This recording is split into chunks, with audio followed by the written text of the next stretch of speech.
जैसे कि आपको पता ही होगा कि मार्केट में जो बने बनाए गारंटी वाले बल्ब आते हैं, उन सभी बल्ब के अंदर इस टाइप की अलग अलग वाटेज के हिसाब से एमसीपीसीबी लगी रहती है। लेकिन ये जो एमसीपीसीबी होती है फ्रेंड, ये डायरेक्ट नहीं चलती। इन्हें जलाने के लिए इनके अंदर इस टाइप का ड्राइवर सर्किट भी लगा रहता है।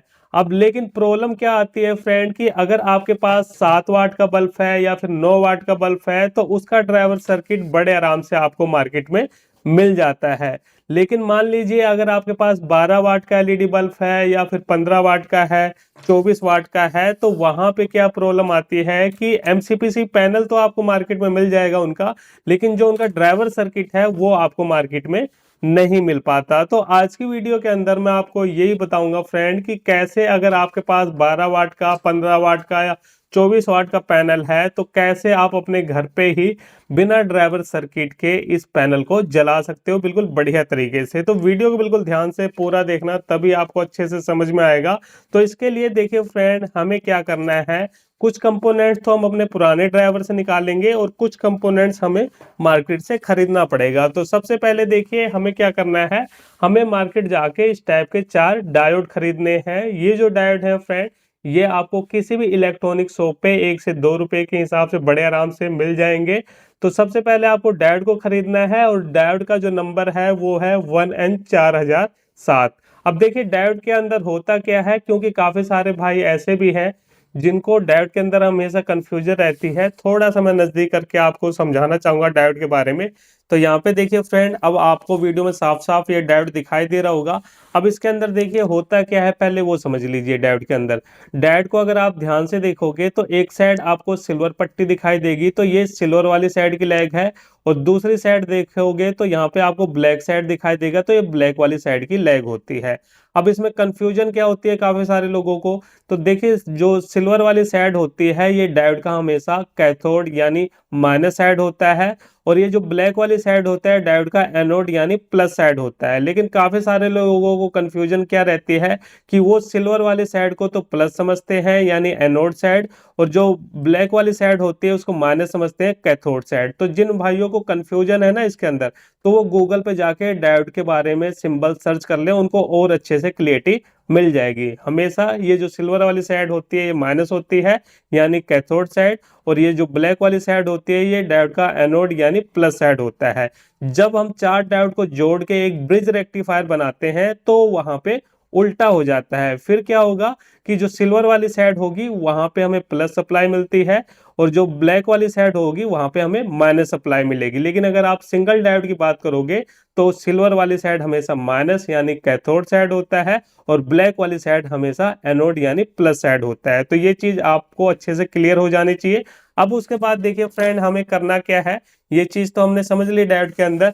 अब हमें लेने हैं सबसे पहले 2 डायोड, ठीक है। तो यहाँ पे हम 2 डायोड ले रहे हैं इस तरीके से। देखिए 2 डायोड हमने ले ली, और दोनों डायोड को हम क्या करेंगे, सिल्वर वाली साइड कैथोड साइड है डायोड का, उस साइड से हम ऐसे पकड़ेंगे इसको, और यहाँ पे इस तरीके से इनकी लेग को मोड़ देंगे। देखिए इस तरीके से हमें मोड़ना है, आराम से ये काम हो जाएगा। क्योंकि जो इसकी वायर होती है काफी नरम होती है, तो आप आराम से इससे हाथ से कर सकते हो। तो यहाँ पे देखिए फ्रेंड, हमने 2 डायोड को कैथोड यानी माइनस साइड से जोड़ दिया है। अब बाकी के जो 2 डायोड बचे हैं इसको हम देखिए फिर से लेंगे, और इसको हम जोड़ेंगे ब्लैक वाली साइड यानी हमारे एनोड साइड, ये हमारा प्लस साइड होगा, ठीक है। तो यहाँ पे इसको भी सेम उसी तरीके से हमें मोड़ना है। ये देखिए इस तरीके से हम इसको मोड़ रहे हैं, ये काम बड़े आराम से हो जाता है, बस आपको तसल्ली से इस चीज को समझना पड़ेगा। तो यहाँ पे देखिए फ्रेंड, 2 डायोड को तो हमने प्लस साइड से जोड़ लिया और 2 डायोड को हमने माइनस साइड से जोड़ लिया। अब इसमें भी काफी सारे लोगों को कंफ्यूजन रहती है कि इसको हम इस तरीके से जोड़ें या फिर इस तरीके से जोड़ें। तो यहाँ पे आपको बिल्कुल कंफ्यूजन नहीं होनी चाहिए, यहाँ पे हमें इन दोनों को आपस में जोड़ना है। तो आप जी ऐसे जोड़िए या फिर ऐसे जोड़िए, एक ही बात है। तो यहाँ पे अब हम क्या करेंगे, इनको आपस में जोड़ लेंगे। तो बस उसी तरीके से हमें यहाँ पे इसकी लेग को घुमाना है। ये देखिए इस तरीके से हम इसकी लेग को भी मोड़ रहे हैं, और सब कुछ मैं आपको नजदीक से दिखा रहा हूँ ताकि आप अच्छे से इस चीज को समझ पाओ। ये देखिए यहाँ पे हमने इस तरीके से इसको मोड़ लिया। अब उसके बाद ये जो लेग बची है इसको हम इस तरीके से सेम उसी तरीके से इसकी लेग को भी मोड़ लेंगे। तो यहाँ पे जब हम इस तरीके से 4 डायोड को जोड़ लेते हैं तो ये हमारा बनके तैयार हो जाता है एक ब्रिज रेक्टिफायर। ये देखिए यहाँ पे ये ब्रिज रेक्टिफायर हमने बना लिया है। कितना आसान है ये इसे बनाना। अब यहाँ पे देखिए फ्रेंड, ब्रिज रेक्टिफायर का काम क्या होता है। इसका सिंपल सा काम होता है AC वोल्ट को DC में कन्वर्ट करना, ठीक है। इसीलिए हम इसे ज्यादातर सर्किट के अंदर यूज करते हैं, क्योंकि ज्यादातर जो सर्किट होते हैं वो हमारे DC पे ही काम करते हैं। अब यहाँ पे हमें क्या करना है, ये जैसे कि हमारे पास एक MCPCB पैनल है और ये 12 वाट का MCPCB पैनल है। अब इसका जो ड्राइवर सर्किट है फ्रेंड, मार्केट में मुझे जल्दी से नहीं मिल रहा है, या फिर अगर आपके पास 18 वाट का बल्ब है या 24 वाट का बल्ब है, सभी में ये जो हम ड्राइवर सर्किट आपको बना के दिखा रहे हैं सभी में ये काम करेगा। तो यहाँ पे हमें क्या करना है, इस टाइप का मैंने 12 वाट का ये पैनल लिया है, आप इसकी जगह पे 18 वाट 24 वाट ले सकते हो। तो यहाँ पे देखिए इसके अंदर बाकी चीजों को एक बार हम साइड में कर देंगे ताकि आप अच्छे से इस चीज को समझ पाओ। तो यहाँ पे इसके लिए हमें इसे बनाना है। तो हम क्या करेंगे, आपको एक पुराना ड्राइवर सर्किट ले लेना है, जो भी आपके पास पुराने किसी भी LED बल्ब का ड्राइवर सर्किट हो, फिर वो जैसे 7 वाट का हो या 9 वाट का हो। हमें क्या करना, उनमें से कुछ कंपोनेंट्स निकालने हैं। जैसे कि पहला कंपोनेंट्स हम ये निकालेंगे, ये है हमारा फ्यूज ओवर रेजिस्टेंस, ठीक है। तो इसको हम निकालेंगे। तो देखिए इस तरीके से हमें इसे निकाल लेना है। ये इस तरीके से हम इसको पहले निकाल लेंगे। जो मैं आपको जुगाड़ बता रहा हूँ फ्रेंड, ये बहुत बढ़िया तरीके से काम करता है। ये देखिए हमने एक फ्यूज रेजिस्टेंस निकाल लिया। अब उसके बाद हमें क्या करना है, ये जो आपको दिखाई दे रहा है ना, ये MOV होता है, तो हमें इसे भी निकालना है। तो चलिए इसको भी हम निकाल लेते हैं। तो इसके लिए पहले थोड़ा सा हमें शोल्डर लेना पड़ेगा ताकि हम इसे अच्छे से निकाल पाए। देखिए फ्रेंड, इस तरीके से हमने MOV को भी निकाल लिया, ठीक है। तो ये हमारा दूसरा कंपोनेंट्स हो गया। उसके बाद हमें क्या करना है, इनके अंदर देखिए ये जो ड्राइवर सर्किट है, आप कोई सा भी ड्राइवर सर्किट ले लीजिए, इनके अंदर जो सबसे बड़ा कैपेसिटर है उसे आपको निकालना है। जैसे कि इसके अंदर ये वाला बड़ा कैपेसिटर है, इसके अंदर ये वाला है, तो हम चलिए इसको ही निकाल लेते हैं। तो यहाँ पे इस कैपेसिटर को हम निकाल लेंगे। आपके पास 7 वाट 9 वाट का कोई भी ड्राइवर सर्किट हो, उसके अंदर से आपको इन कंपोनेंट्स को निकाल लेना है। तो फ्रेंड यहाँ पे हमने इस कैपेसिटर को भी निकाल लिया। तो यहाँ पे ये जो कंपोनेंट्स हमने निकाले हैं, ये पुराने ड्राइवर सर्किट से निकाले हैं, ठीक है। अब हम साइड में कर देंगे। अब देखिए फ्रेंड, यहाँ पे हमें क्या करना है, ये जो हमने ब्रिज रेक्टिफायर बनाया ना, इसके अंदर आपको प्लस माइनस को समझना है। क्योंकि मैंने आपको बताया है कि ब्रिज रेक्टिफायर का सिंपल सा काम क्या होता है कि AC वोल्ट को DC में बनाना। तो AC के अंदर तो कोई प्लस माइनस होता नहीं है, लेकिन DC के अंदर होता है। तो DC में प्लस माइनस कौन सा होगा ये आपको समझना पड़ेगा, क्योंकि यहाँ पे अगर आपने उल्टा कनेक्शन कर दिया तो यहाँ पे ये जो हम सर्किट बना रहे हैं ये काम नहीं करेगा। तो इसको ध्यान से देखना भाई, जैसे मैं आपको बता रहा हूँ। अब यहाँ पे देखिए फ्रेंड, अगर आप इस ब्रिज रेक्टिफायर को देखोगे तो इसके अंदर देखिए, इस साइड में देखिए, इस साइड में अगर आप देखोगे इस साइड की लेग को, तो यहाँ पे दोनों डायोड की जो सिल्वर वाली लेग है यहाँ पे आपस में जुड़ी हुई है। इसी तरीके से इस साइड में देखोगे तो दोनों डायोड की ब्लैक साइड वाली लेग यहाँ पे जुड़ी हुई है। तो मैंने आपको क्या बताया था कि अगर हम सिंगल डायोड की बात करें तो सिंगल डायोड में क्या होता है कि सिल्वर वाली साइड हमारी माइनस सप्लाई होती है और ब्लैक वाली साइड प्लस सप्लाई होती है। लेकिन जब हम 4 डायोड को जोड़ के ब्रिज रेक्टिफायर बनाते हैं तो वहां पे उल्टा हो जाता है। तो अब यहाँ पे उल्टा हो गया, ये जो सिल्वर वाली साइड है यहाँ पे प्लस सप्लाई वाली वायर जुड़ेगी और ये जो हमारी ब्लैक वाली साइड है यहाँ पे माइनस सप्लाई वाली वायर जुड़ेगी, ठीक है। तो ये हो गया आपका प्लस माइनस, बचे ये दो, ठीक है।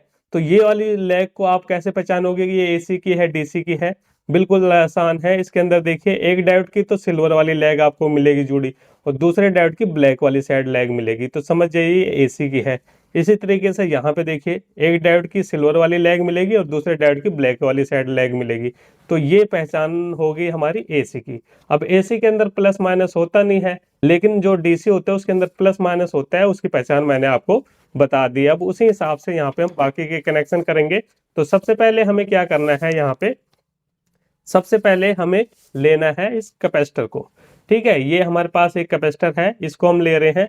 कैपेसिटर को हम कहाँ पे जोड़ेंगे, कैपेसिटर को हम जोड़ेंगे प्लस माइनस दे के। ये जो कैपेसिटर होते हैं इसके अंदर प्लस माइनस होता है। यहाँ पे देखिए कैसे आप पहचानोगे प्लस माइनस। तो यहाँ पे देखिए कैपेसिटर के अंदर ये आपको व्हाइट पट्टी दिखाई दे रही होगी और बीच में आपको सिंबल दिखाई दे रहा होगा माइनस का। तो इसका मतलब क्या है कि ये माइनस है और ये प्लस है, ठीक है। आप उल्टा मत जोड़ देना कैपेसिटर को, नहीं तो ये फूल जाएगा या फिर ब्लास्ट कर जाएगा। ये चीज आपको समझना है। तो यहाँ पे हम प्लस माइनस देख के इसे जोड़ देंगे। तो मैं क्या करता हूँ, फटाफट यहाँ पे इसे एक बार जोड़ लेता हूँ। देखिए फ्रेंड, यहाँ पे मैंने कैपेसिटर को इस ब्रिज रेक्टिफायर के साथ जोड़ दिया है। यहाँ पे मैं एक बार आपको दिखाना भी चाहूंगा। तो आप देख सकते हो ये कैपेसिटर की माइनस वाली लेग है, तो इसको मैंने डायोड के ब्लैक वाली साइड में जोड़ा है। और ये कैपेसिटर की हमारी प्लस वाली लेग है, इसको डायोड के सिल्वर वाली साइड में जोड़ा है। तो इस तरीके से आपको कैपेसिटर का कनेक्शन करना है। अब उसके बाद देखिए फ्रेंड, हमें लेना है एमओवी। ये देखिए फ्रेंड, ये हम एमओवी ले रहे हैं। एमओवी के अंदर कोई प्लस माइनस नहीं होता, तो इसको हम कहाँ पे जोड़ेंगे? इसको हम एसी वाली लाइन में जोड़ेंगे। तो एसी वाली लाइन कौन सी है? ये वाली और ये वाली, ठीक है। तो यहाँ पे हमें इसका कनेक्शन करना है। इसके साथ में इसकी लेग को इस तरीके से थोड़ा सा खुला कर लेंगे और यहाँ पे जोड़ देंगे। हमें याद रखना है कि इसे हमें एसी वाली लाइन में जोड़ना है, डीसी वाले के साथ हमें नहीं जोड़ना। तो इस तरीके से मैं क्या करता हूँ, इसको भी एक बार जोड़ लेता हूँ। देखिए फ्रेंड, कुछ इस तरीके से मैंने एमओवी को जोड़ दिया है इस ब्रिज रेक्टिफायर के साथ में। अब उसके बाद देखिए फ्रेंड, हमें क्या करना है, हमें लेना है एक फैन कैपेसिटर। तो ये मेरे पास एक फैन कैपेसिटर है, ये 315 का फैन कैपेसिटर है फ्रेंड। इसी तरीके से 4 का भी आता है, तो आप कोई सा भी ले सकते हो। अब यहाँ पे देखिए, इस फैन कैपेसिटर के अंदर कोई प्लस माइनस तो होता नहीं, तो इसका कनेक्शन देख लो कैसे करोगे। बिल्कुल ध्यान से देखना है इन सारी चीजों को। हम क्या करेंगे, सबसे पहले जो इसकी एक्स्ट्रा लेग है ना, इसको काट के थोड़ा सा छोटा कर लेंगे, क्योंकि यहाँ पे हमें सोल्डिंग करनी है। तो यहाँ पे इसके अंदर प्लस माइनस होता नहीं है, तो हम क्या करेंगे, दोनों में से किसी एक वायर को लेंगे और इसको हम जोड़ेंगे यहाँ पे। ये देखिए, जहाँ पे हमने एमओबी वाली लेग जोड़ी है ना, इन दोनों लेग में से किसी भी एक लेग के साथ में हमें इस कैपेसिटर की एक लेग को जोड़ देना है। तो यहाँ पे हम थोड़ा सा फ्लक्स लगा लेते हैं, हल्का सा फ्लक्स लगाएंगे ताकि सोल्डिंग करने में कोई दिक्कत ना आए। और यहाँ पे इसको हम जोड़ देंगे। ये देखिए, इस तरीके से इसको हम फंसा रहे हैं इसके अंदर और यहाँ पे हम इसको जोड़ेंगे। ये देखिए, तो ये देखिए फ्रेंड, यहाँ पे मैंने फैन कैपेसिटर की एक वायर को जोड़ दिया है। अब उसके बाद देखिए फ्रेंड, हमें क्या करना है, हमें लेना है इस फ्यूजो रेजिस्टेंस को। और इस फ्यूजो रेजिस्टेंस को भी हमने पुराने ड्राइवर सर्किट से ही निकाला है। अब इसके अंदर भी कोई प्लस माइनस नहीं होता फ्रेंड, तो आप 22 ओम से लेके 100 ओम के बीच में किसी भी फ्यूजो रेजिस्टेंस को लगा सकते हो। आपके पास 1 वाट का हो, 2 वाट का हो, सभी चल जाएगा इसके अंदर। अब इसको लगाना कहाँ पे है? देखिए, फैन कैपेसिटर की एक वायर को तो मैंने यहाँ पे लगाया है, ठीक है, जहाँ पे एमओबी लगा हुआ है। अब ये जो हमारा फ्यूजर रेजिस्टेंस है, इसको एमओबी की इस साइड वाली लेग पे लगाएंगे। ये देखिए, मैंने इसे जोड़ दिया है। तो यहाँ तक जो हमारा ड्राइवर सर्किट है, ये हमने बना लिया है। अब उसके बाद ये जो एक्स्ट्रा लेग है ना, इसको हमें काट के छोटा कर देना है, क्योंकि ये काफी बड़ा लग रहा है। तो ऐसे में अगर आप इसे एलईडी बल्ब के हाउसिंग में डालोगे, देखिए ये जो हम सर्किट बना रहे हैं, ये आपके छोटे बल्ब में तो आएगा नहीं। अगर आपके पास 7 वाट या 9 वाट का ऐसा बल्ब है, तो शायद उसके अंदर अच्छे से फिट ना हो। लेकिन अगर आपके पास 12 वाट का बल्ब है या इस टाइप का 24 वाट का बल्ब है, तो इसकी बॉडी में आराम से आ जाए, ठीक है। तो आप देख लेना अपने हिसाब से। अब यहाँ पे इतना हमने कनेक्शन कर दिया है। अब चलिए मैं आपको इसे चेक कराता हूँ। तो इसके लिए सबसे पहले, जैसे कि हमारे पास ये एमसीपीसी पैनल है ना, तो इसके अंदर हम वायर को जोड़ेंगे। तो यहाँ पे हल्का सा फिर से फ्लक्स लगाएंगे यहाँ पे, और इन पॉइंटों पे हम फ्लक्स लगा लेते हैं ताकि सोल्डिंग करने में कोई दिक्कत ना हो। ये देखिए, और इसको अब हम यहाँ पे फंसा लेते हैं इसके अंदर। तो यहाँ पे हम वायर को जोड़ते हैं। तो माइनस वाली लेग पे हम क्या करेंगे, इस येलो वाली वायर को जोड़ रहे हैं। ये देखिए, इस तरीके से हमने जोड़ दिया। और जो हमारा प्लस वाला पॉइंट है, वहां पे हम ग्रीन वाली वायर को जोड़ेंगे। आप इसकी जगह पे पहचान के लिए रेड ब्लैक वायर भी ले सकते हो। तो इस तरीके से देखिए, मैंने वायर को जोड़ दिया है। अब यहाँ पे देखिए, इसका कनेक्शन कैसे करना है वो समझ लो, ठीक है। तो यहाँ पे हमें इसका सिंपल सा कनेक्शन यहाँ पे करना है। ये जो कैपेसिटर वाली प्लस माइनस वाली लेग है ना, वहीं पे हमें इसे जोड़ना है। तो चलिए इसको हम इस तरीके से फंसा लेते हैं पहले। ये देखिए, तो यहाँ पे क्या है कि ये जो येलो वाली वायर है, ये हमारी माइनस की है, तो ये कैपेसिटर की इस माइनस वाली लेग पे लगेगा। तो देखिए फ्रेंड, यहाँ पे मैंने माइनस वाली वायर को जोड़ लिया। अब उसके बाद ये जो ग्रीन वाली वायर है, ये हमारी प्लस की है, तो इसको हम इस साइड में जोड़ेंगे। ये देखिए, ये कैपेसिटर की प्लस वाली लेग है ना, यहाँ पे हमें जोड़ना है। तो चलिए इसको हम यहाँ पे जोड़ते हैं। तो ये देखिए फ्रेंड, इस तरीके से हमने एमसीपीसी पैनल का कनेक्शन कर लिया है, ठीक है। ये सिंपल हो गया। अब उसके बाद यहाँ पे हमें एसी सप्लाई वाली वायर का कनेक्शन करना है। उसके लिए देखिए, अलग से हम यहाँ पे एक प्लग ले रहे हैं, ठीक है। और उसके साथ में हम क्या करेंगे, एक वायर को तो हमें यहाँ पे इसके साथ में जोड़ देना है। तरीके से देखिए, हमने दोनों वायर को जोड़ दिया। अब उसके बाद ये वाली जो वायर है ये हमारी जाएगी इसके अंदर, ठीक है, इसके साथ हमें जोड़ना है। तो चलिए इसको भी हम यहाँ पे जोड़ देते हैं और हमारा इसी के साथ में जो कनेक्शन है वो कंप्लीट हो जाएगा। ये देखिए फ्रेंड, तो यहाँ पे हमारे जो कनेक्शन है फ्रेंड सर्किट का वो कंप्लीट हो गया है। यहाँ पे हमने मार्केट से किसी तरीके के ड्राइवर सर्किट का यूज नहीं किया, बल्कि जो हमारे पुराने खराब ड्राइवर सर्किट हैं उन्हीं से कुछ कंपोनेंट्स और फैन कैपेसिटर की मदद से ये ड्राइवर सर्किट को बनाया है। अब चलिए इसे हम जला के देखते हैं। तो यहाँ पे देखिए फ्रेंड, इसे जलाने के लिए आपको ध्यान रखना है कि अगर आपको इलेक्ट्रॉनिक की अच्छी नॉलेज हो तभी आप इस टाइप का ड्राइवर सर्किट जुगाड़ बना के बनाए, वरना ना बनाए, क्योंकि इसमें करंट लगने का भी खतरा हो सकता है। तो ये चीज आपको समझनी पड़ेगी। अब यहाँ पे देखिए ये मेरा एक्सटेंशन बोर्ड है। सबसे पहले हम स्विच को यहाँ से बंद कर लेते हैं और यहाँ पे इसे लगाते हैं और यहाँ से देखिए अब हम इसे ऑन करेंगे। तो आप देख सकते हो फ्रेंड कि यहाँ पे बिल्कुल बढ़िया तरीके से फुल रोशनी में हमारा MCPCB पैनल काम कर रहा है। ये देखिए एक बार मैं अपनी स्टूडियो के ऊपर वाली लाइट को बंद करके आपको दिखाता हूँ। तो आप देख सकते हो फ्रेंड, रोशनी में बिल्कुल भी कमी नहीं है। जैसे हमारे LED बल्ब ड्राइवर के साथ में ये पैनल जलता था, सेम उसी तरीके से यहाँ पे भी जल रहा है। तो इस तरीके से फ्रेंड आप भी अपने घर पे इस जुगाड़ को बना के अपने LED बल्ब के MCB पैनल को जला के यूज कर सकते हो। यहाँ पे मैं ज़्यादा देर इसलिए इसे नहीं जला रहा फ्रेंड, क्योंकि देखिए इसके पीछे कोई हीटसिंग वगैरह लगी नहीं हुई है। तो उसकी वजह से क्या होगा कि अगर हम ऐसे ही इसे ज़्यादा देर जलाएंगे तो ये पैनल हीट होके ख़राब हो जाएगा। तो इसे आपको प्रॉपर अपने LED बल्ब के अंदर टिक्के के अंदर फिट करके ही यूज करना है। ऐसे जलाओगे तो बहुत ही जल्दी खराब हो जाएगा। और ये जो आपको हल्की हल्की आपको LED अभी भी ग्लो करती हुई दिखाई दे रही है, ये इसलिए दिखाई दे रही है फ्रेंड क्योंकि अभी हमारा जो कैपेसिटर है वो चार्ज हुआ है, ठीक है। तो धीरे धीरे ये डिस्चार्ज हो जाएगा, खत्म हो जाएगा और लाइट हमारी बिल्कुल नॉर्मल हो जाएगी, जैसे कि आपको दिखाई दे रही होगी वीडियो में। तो चलिए फ्रेंड, फिर मिलते हैं नेक्स्ट वीडियो में कुछ नए टॉपिक के साथ। तब तक के लिए जय हिंद, वंदे मातरम।